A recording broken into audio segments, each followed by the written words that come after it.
having the name Mean Girls means a lot. I think there's some really great moments in it. I think the cast in this film is really fun. But where this film loses itself a little bit is in the music. And I know it's not called Mean Girls the Musical, but when you're just doing a remake and including some songs, there's not going to be really any surprises in this for you. You're just going to get more of what you know, and your mileage is going to vary with that. Reneé Rapp, I think, is the weakest link for me in this movie because she's not as evil as you'd want her to be. She's not as mean as you'd want her to be. Regina George is the quintessential queen bee. She's just the worst. I didn't really feel that with Reneé Rapp's character. I thought, okay, yeah, look, she's, your typical mean girl. The musicals felt very quiet. They felt very short, and they didn't leave the impact that you want a musical to leave you with. And I don't know if it's going to do the fans any service by watching it. This movie was trying to be something that it couldn't achieve at the end.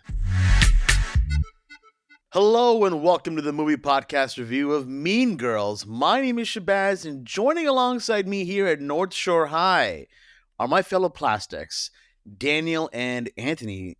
Daniel, how are you doing today? I'm good. I'm surprised. I was like, I wonder what Shay's going to introduce us as. There's so many cliques that you could choose from in this movie world. You could have also called us your Mean Boys. No. But you didn't. We're plastics, 100%. Mean Boys doesn't sound as cool. No, it doesn't. It also sounds just like a completely different movie. Yeah. Or Cool Boys. You can call us Cool Boys. Or Cool Boys. Cool Boys. I know, but then I'd be lying, so I don't want to do that. Or the Lost Boys. What's a plastic, we're vampires. though? What? Are we plasticky or something? I mean, yeah, like fake. Oh, I'm not fake, though. You are. I'm opposite of Anthony, how are you doing today? I'm doing well. I'm excited to talk about Mean Girls. And it's 2024. It's 2024. It's our first review of the year. Like, there's a lot going on right now. There's a lot happening here. There's a lot to digest. Obviously, this is your first time with the movie podcast. Hello. Welcome to the new year. And I mean, it's still okay to say Happy New Year. No, it's 9. We're 9 days in now. I think we got to stop. Because it's our first review, we could say Happy New Year, but after this, don't you dare. It's dead to us. Don't you dare. The year's dead to us. Year's dead to us. Yeah. So Happy New Year from the movie podcast. Of course, if you're new here, welcome. We have a lot of great episodes throughout the last couple of years that maybe you want to catch up on if this is your first time. If it's not your first time, then you already know the deal. You can follow us at the movie podcast on every single social media platform out there. And of course, you can see all those show notes down below, like a link to our Discord where we talk about movies, TV shows. We talk about life. We have people from all over the world in that Discord channel just talking. And it's really cool. It's really awesome to see. So go ahead and join that if you like. You can tell us about what you're watching or what you thought of this movie that we're about to review, Mean Girls.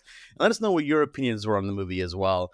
Of course, everything else is available in those show notes. If you want to subscribe to us on YouTube, hello, we're right here. You can probably see us. And if you're listening to the audio version of this, you probably can't see us unless we're sitting in the car with you, which probably isn't happening. I would say 9 times out of 10, we're not in the car with you. Yeah, 9 times out of 10 is still, that's a good percentage of us. You can't watch your phone while you drive. Like, I think the real daredevils do watch their phone while they drive, right? And we don't condone that here. That's me winking at the camera. Me closing my eyes for a very long time. Audio listeners? Yeah. Audio listeners, please do not watch videos while you drive, please. I swear. We don't want to be responsible. You mentioned Discord. At Discord, you could always sit with us in Discord. 100%. That's true. We're always online. We're like chat support. We're always available for you on Discord. Oh, man. Any New Year's resolutions for you guys before we kind of start talking about this movie here? I think the biggest one is like, all the episodes that we released last year? Yeah. Let's do even more. Oh my God. Anthony's brain ran. I was just like, no, don't do it, please. Tears. We can do it. Bloody tears. I was looking at the numbers last year, and we hit pretty much a video every day. Other day almost, right? Well, we hit 360 videos. So if that, if you calculate it, it's a lot. So we could try to double that number. Dude, how about this? How about we triple it? Yeah. No, let's get crazy. Double it and give it to the next guy, okay? Yeah. Pay it forward. Pay it forward, exactly. Anthony, what about you? Any new resolutions for you? No. I don't do New Year's resolutions.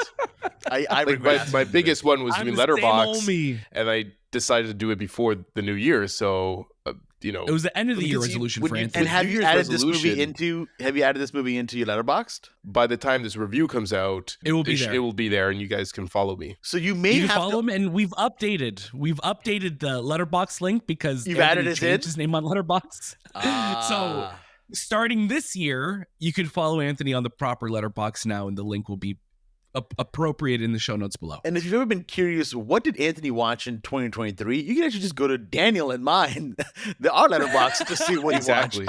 he watched. It's so true. It's so true. Oh that's God, it's funny.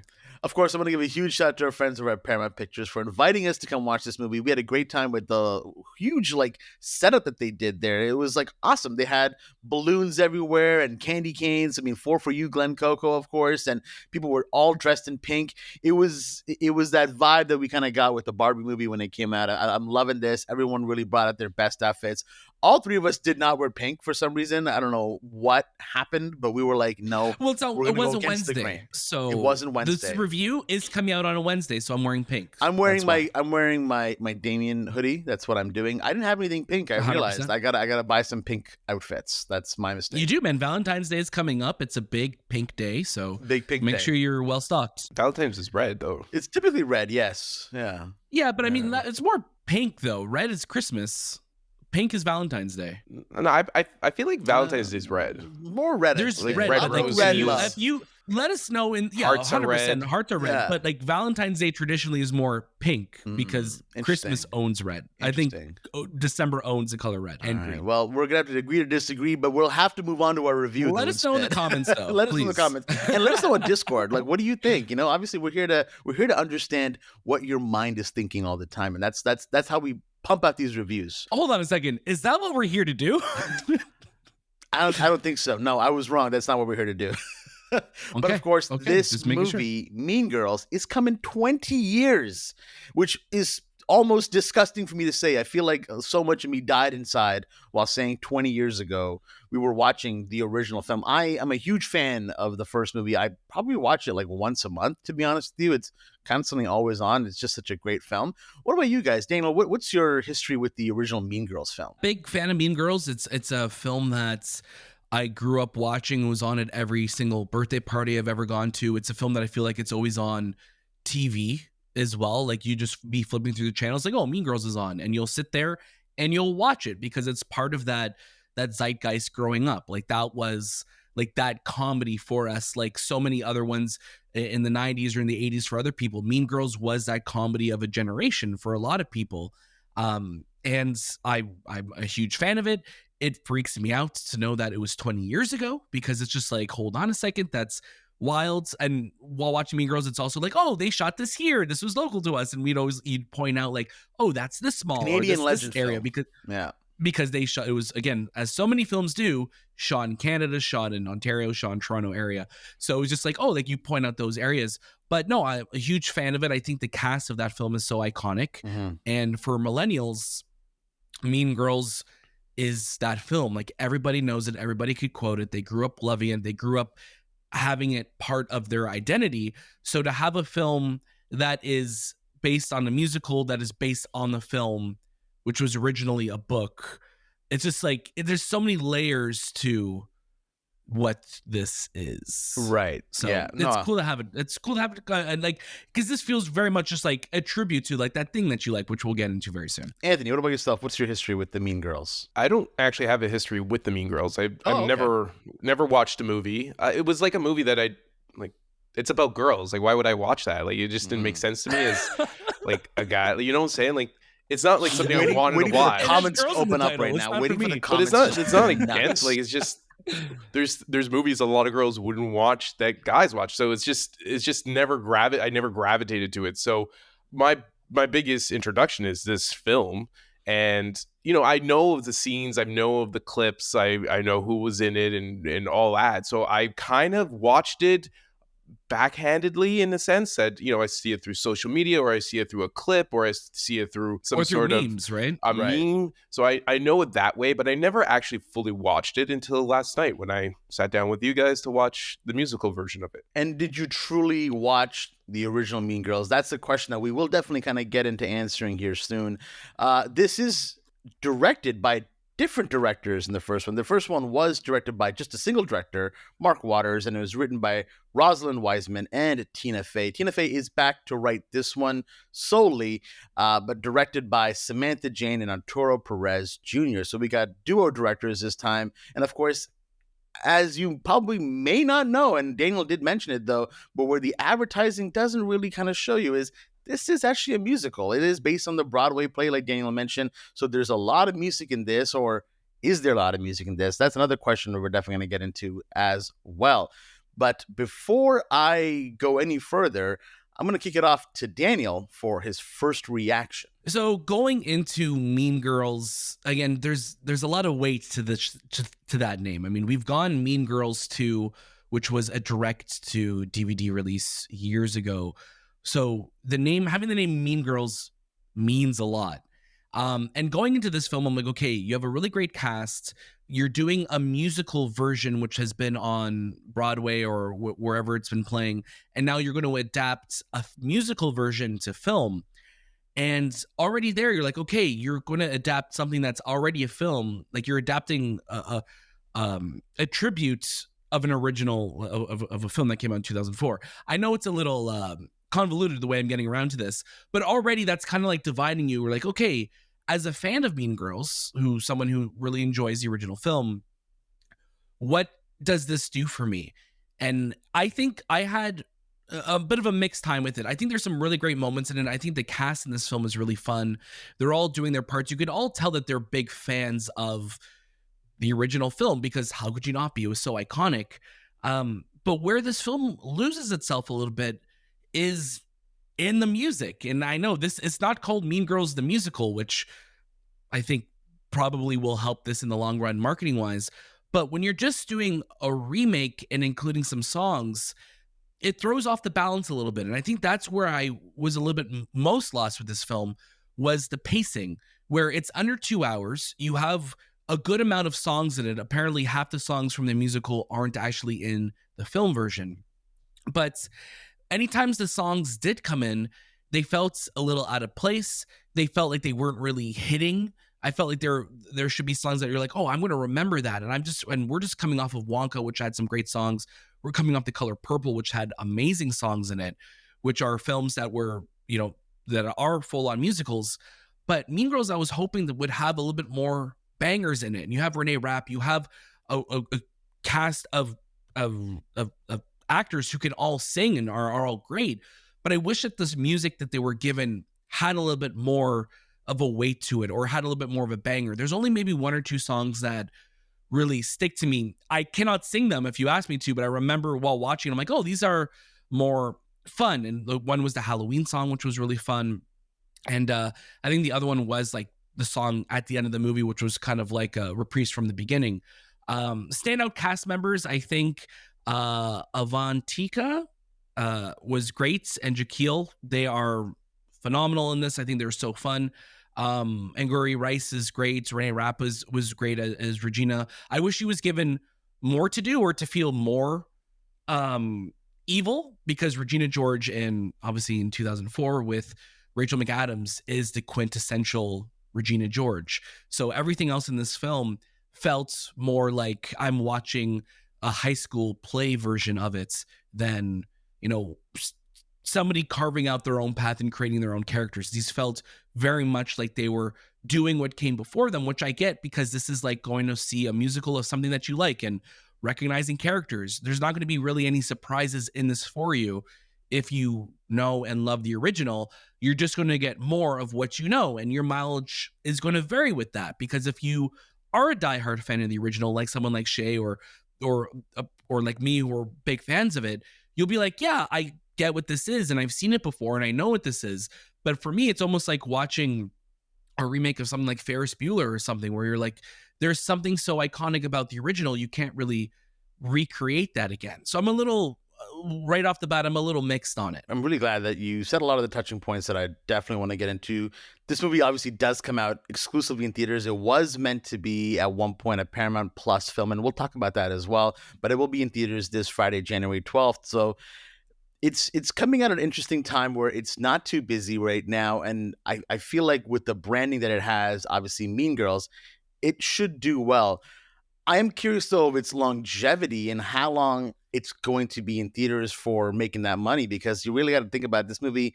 I feel like it didn't hit for me either. I again, as a huge fan, I kept waiting to see what is the purpose of this remake. If it's just going to be a straight remake, I'm okay with that too, because hey, the jokes are great. They still hit after 20 years. Why not? But a lot of this movie just kind of feels like it's just the greatest hits moments of the original film. And because a musical doesn't really change locations that often, this movie also doesn't change locations that often. It pretty much just sticks to the school and maybe like one more area. Whereas in the movie, obviously they go to the mall, they go here, they go there.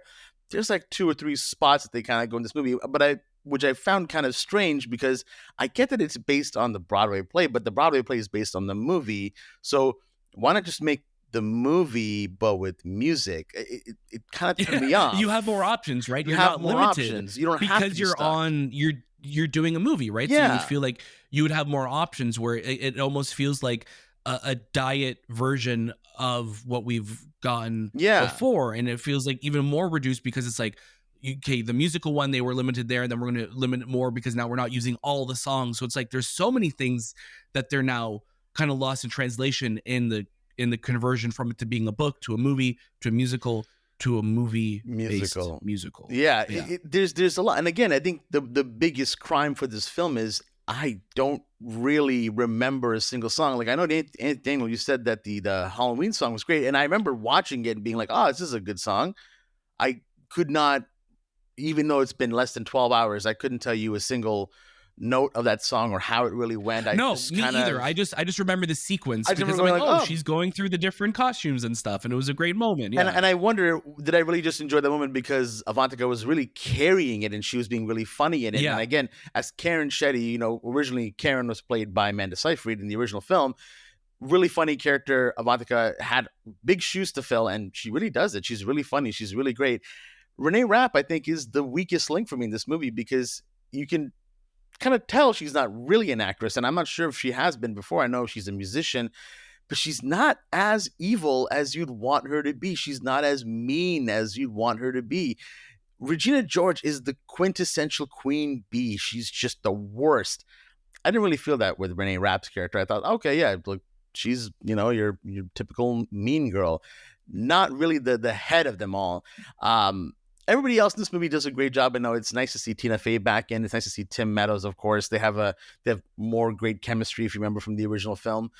But really beyond that, this movie tries sometimes to kind of make its own path. Very, very, very, very small movements it does to make its own path, of course. But then it goes right back into what Mean Girls is. And it's those moments where it really tries to become its own thing that I got excited. I'm like, oh, this is taking a different route.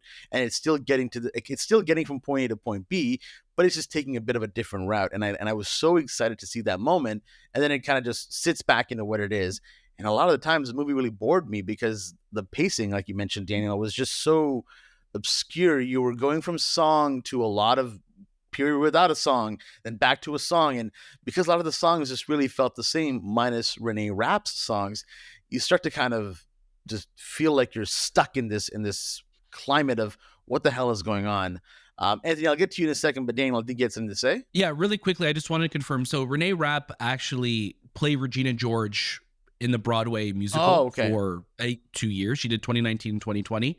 And she was also in The Sex Life of College Girls, which was a big show. And then obviously this being her first film role. Yeah, but she's not a bad actress. She's not a bad actress. No. But just to say that she did play Regina George. So she had a lot of experience of playing Regina George coming into this film already. That's good to know. Anthony, please give us your first reaction to Mean Girls. I think this movie has like a lot of shoes to fill, in the sense like it is challenging a cultural hit, and when you put the title Mean Girls on it, people are going to expect something similar to the 2004 version. Again, I'm not a fan of Mean Girls. This, again, is my first, introduction to the story. So when I got into the aspect and what this movie's about, I just felt like it was a little disconnected with what teenagers are going through, or maybe it is this. I'm not a teenager. I don't know what they're going through right now, but you have two extremes in this world. You have the teenagers that look at Euphoria and they'll say that's what life is really like, and then you have Mean Girls, which is such a tamed version of the teenage life, and you're kind of in this middle of, I don't know, is this really mean, or is it just a comedy of a musical that's a movie, but it tries to replicate what was happening in the past with the original? And you kind of in this bubble of, what does a Gen Z teenage life look like? I don't think it looks like what we got from that musical as much as it's changed now. But like, I think it had a lot of it had a big hole to fill with this Mean Girls culture, and I don't know if it's going to do the fans any service by watching it. Essentially, it's a replica of what you guys have experienced before, and the musical aspect of it is not the elevation where you would expect a movie like this to kind of hit off, because we came off of Willy Wonka, we came off of The Color Purple, and you can clearly see that those musical numbers and ensembles were very big and very in your face and loud and extreme. And even for me as a person who doesn't like musicals, I was like, that blew me away. With this movie, the musicals felt very quiet, they felt very short, and they didn't leave the impact that you want a musical to leave you with.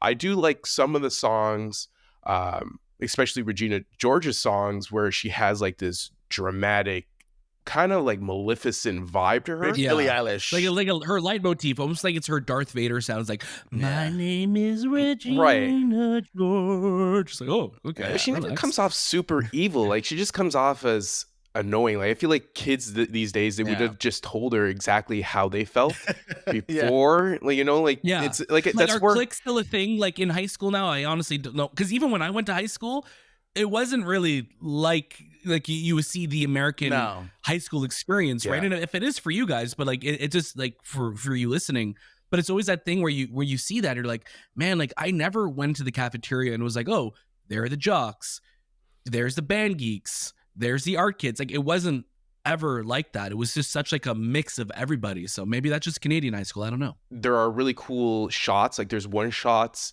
that go through the school, and that's a lot of practice and going through the whole rigmarole of like physical acting as well as singing. So you see that and then you appreciate that. But I think the lasting appeal is, does this really elevate the Mean Girls world, or is this just a replica of what we got in the past, but like in a smaller scale? Because I think that's where I'm at with it. I think I go back to the original. I think I watched the original before I watched this. You should watch the original. I will, now that I know a little bit about like more of the story, I probably will go back to it. But now you know the whole story basically. Yeah, I don't know. Like I feel that this movie was trying to be something that it couldn't achieve at the end. Yeah. No, I'm right there with you. I think one of the things that's so important that you touched on, Anthony, was high school today.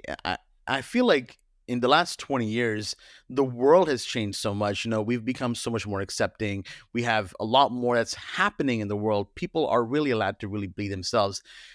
I feel like this movie could have really expanded on that. I feel like there could have been a lot more about how kids are actually nowadays, because it just kind of felt like they were still the 2004 kids going through 2004 problems, which I don't feel like really are the issues of today, minus the cell phones really in this movie. That's really the biggest thing. But they had cell phones in the original, and granted, they didn't do much. Yeah, they weren't smartphones. They weren't smartphones. And this, it's just more like the smartphones are meant for TikTok. But again, it could have been used for so much more. And I think having a bit more of a voice from this generation to pioneer this film would have helped it as well. But more than anything, having kick-ass music, I think, would have saved this film for me and made it something that made me go, this is a great companion piece along with the original film. When I think of like films that really kind of played with the high school experience is when I think of like 21 Jump Street, where you have, you know, Jonah Hill and Channing Tatum going to high school their first day and seeing like the clicks of the time. They're like, I don't know what those things are. Or just like, and it's like, we're like, it's cool to care about the environment. It's different where it's so right. It feels like we are taking, you know, the 2004 high school worlds and just bringing it to today. And it's interesting because you're like, okay, this is a musical based on the original film. So should it have leaned more? Should it have been set in 2004? Would that have helped it more? But they also wanted to incorporate TikTok and how people and look at things now on social media and how things spread so fast, which I really liked how they showed in this film. I just wish they leaned into it more because that is such a whole other side of culture and high school problems now. And we know, and I know from my family who are all in the teaching world, and they tell me what kids get in trouble for now and what they're suspended for now and what that world looks like. I wish this leaned into it more because it felt like a movie in 2004 that just had cell phones and TikTok. And I think there was so much more to say. But to Anthony's point, there's some really great choreography. There's some really inventive camera movements and transitions that are really great. And I think the cast are all having a great time because obviously they love the original, and that shines through their performances because it feels like they got the part for a movie, for a play that they love, and they get to be that. But when now the difference between having an actual musical version where you go watch it on a stage where that feels like a companion to the film, now you're putting the musical movie back in the same realm of where the film exists. And that's where you're like, okay, where does this stand side by side? How can we not compare the two, where the original Mean Girls is that quintessential experience of 2004 high school and living that world. Now this is just like the cover bands doing their own thing where you're like, yeah, you're going to recognize the songs or the lines people know. Like, I mean, and our audience popped off when they're like Get In Loser, or like on Wednesdays We Wear Pink, and like all Gruel, like so many of the iconic lines from the original, people were like, yeah, and it cheered for that. But it almost was like cheering when we would get a cameo in like an MCU movie or like in The Flash last year. We're like, well, you recognize this, so you're going to love this.